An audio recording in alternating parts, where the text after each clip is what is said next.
बिखरे से सफेद बाल, घनी मूछें और लंबी सी जीभ बाहर निकाले हुए एक शख्स। कुछ याद आया? जी हां, बात यहां पर हो रही है एल्बर्ट आइंस्टाइन की। जब भी प्रतिभा, जिज्ञासा और वैज्ञानिक सोच की बात होती है तो सबसे पहले जिस नाम की याद आती है वो एल्बर्ट आइंस्टाइन ही है।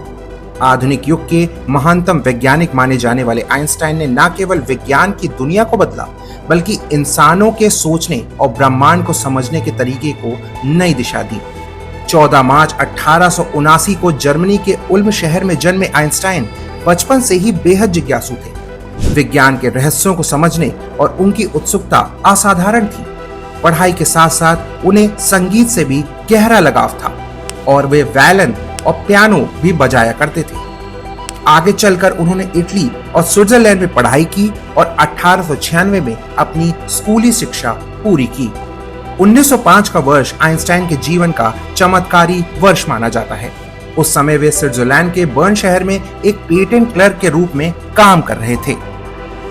लेकिन इसी दौरान उन्होंने 4 ऐसे शोध पत्र प्रकाशित किए जिन्होंने आधुनिक भौतिकी की नींव रखी। इनमें विशेष सापेक्षता का सिद्धांत यानी special theory of relativity, the photo electric effect, Brownian गति यानी Brownian motion, mass energy equivalence और प्रसिद्ध समीकरण E=mc² शामिल थे, जिसने द्रव्यमान और ऊर्जा के संबंध को विस्तार से समझाया।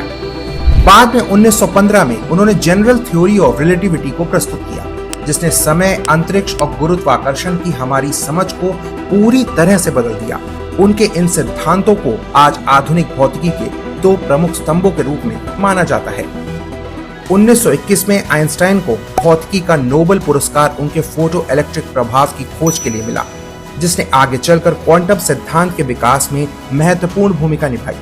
आज उनकी खोजों का उपयोग TV, digital camera, remote control और जीपीएस जैसी आधुनिक तकनीकों में भी देखा जा सकता है। आइंस्टाइन को अपने जीवन काल और मृत्यु के बाद भी अनेक प्रतिष्ठित सम्मान प्राप्त हुए। 1913 में उन्हें प्रशियन साइंस अकादमी की पूर्ण सदस्यता दी गई। इसके बाद 1919 में रोस्टक विश्वविद्यालय ने अपनी 500वीं वर्षगांठ के अवसर पर उन्हें मानद डॉक्टरेट प्रदान की, जो किसी जर्मन विश्वविद्यालय से मिला उनका एकमात्र मानद डॉक्टरेट था।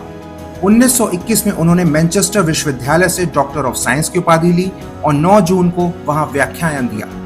1925 में रॉयल सोसाइटी ने उन्हें कॉपले मेडल से सम्मानित किया, जबकि 1926 में रॉयल एस्ट्रोनॉमिकल सोसाइटी ने उन्हें गोल्ड मेडल प्रदान किया।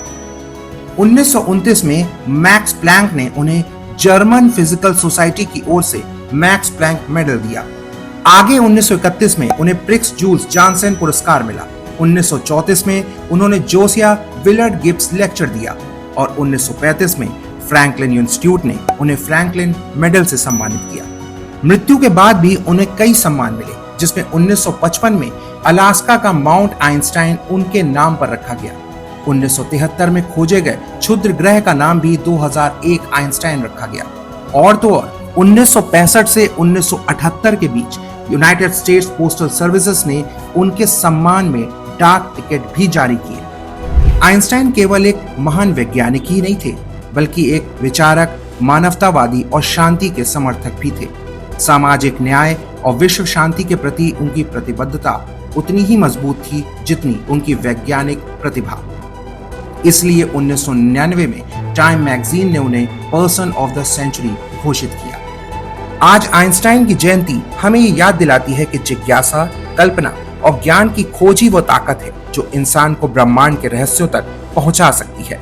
एल्बर्ट आइंस्टाइन केवल एक वैज्ञानिक नहीं, बल्कि मानव इतिहास की एक प्रेरणादायक विरासत है।